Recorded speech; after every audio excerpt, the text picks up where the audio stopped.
শঙ্করী কিচেনে সবাইকে স্বাগতম। আজকে আমি কাতলা মাছের পেটি দিয়ে সর্ষে পোস্ত দিয়ে ইলিশ মাছের মতো ঝাল করব। পেঁয়াজ রসুন কিন্তু দেবো না।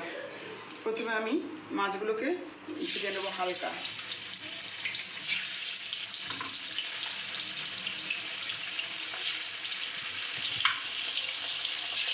হালকা ভাজবো যেহেতু, সেই জন্য মাছগুলোকে আমি উল্টে পাল্টে একটু দিলাম।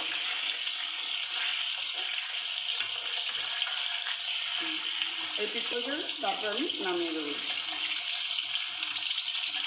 ভাজা হয়ে গেছে।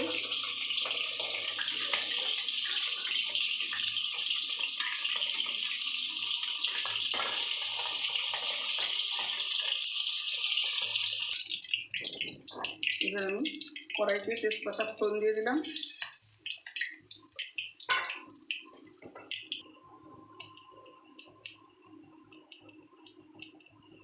এখানে আমি কাঁচা লঙ্কা ভেঙে দিয়ে দিলাম 4-5টা।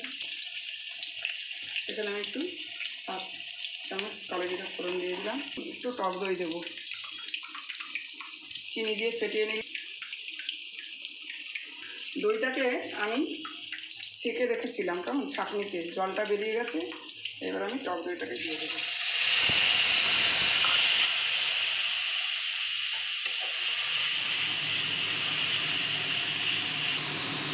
এবার আমি হলুদটা দিয়ে দিলাম। 1 চামচ লঙ্কার গুঁড়ো দিয়ে দিলাম।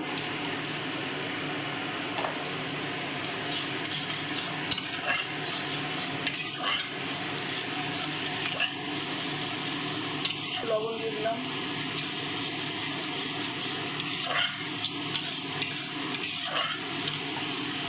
এবার দেবো সর্ষে আর পোস্ত বাটা। পোস্তটাই বেশি দিয়েছি, সর্ষে 1/2 চামচ দিয়েছি, আর কাঁচা লঙ্কা।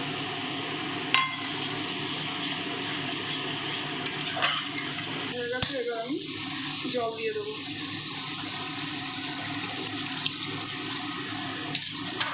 এটা এখন তেল ঝাল হবে সর্ষে পোস্ত দিয়ে। ঝোলটা ফুটে উঠেছে। এবার আমি মাছগুলোকে দিয়ে দেবো। এটা পুরো ইলিশ মাছের মতন ঝোলের মতন খাবেন। আমি যেভাবে করেছি আপনারা কিন্তু সেভাবেই করবেন।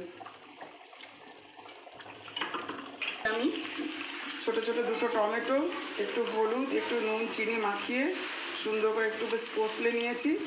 এটা দেব। একটু কাশ্মীরি রেড চিলি পাউডার দিয়েছি।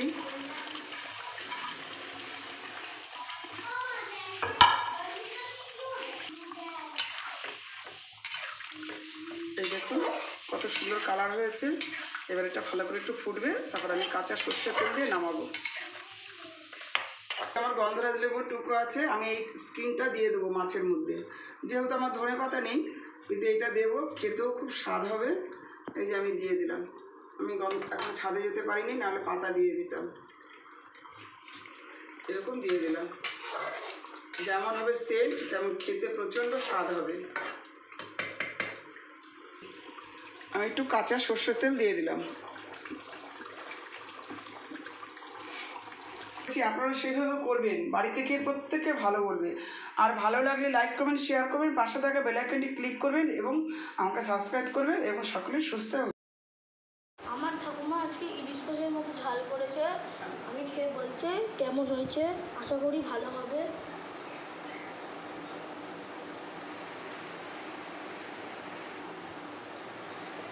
খুব ঝোলটা সুন্দর হয়েছে এবং মাছটা খেয়ে দেখছি।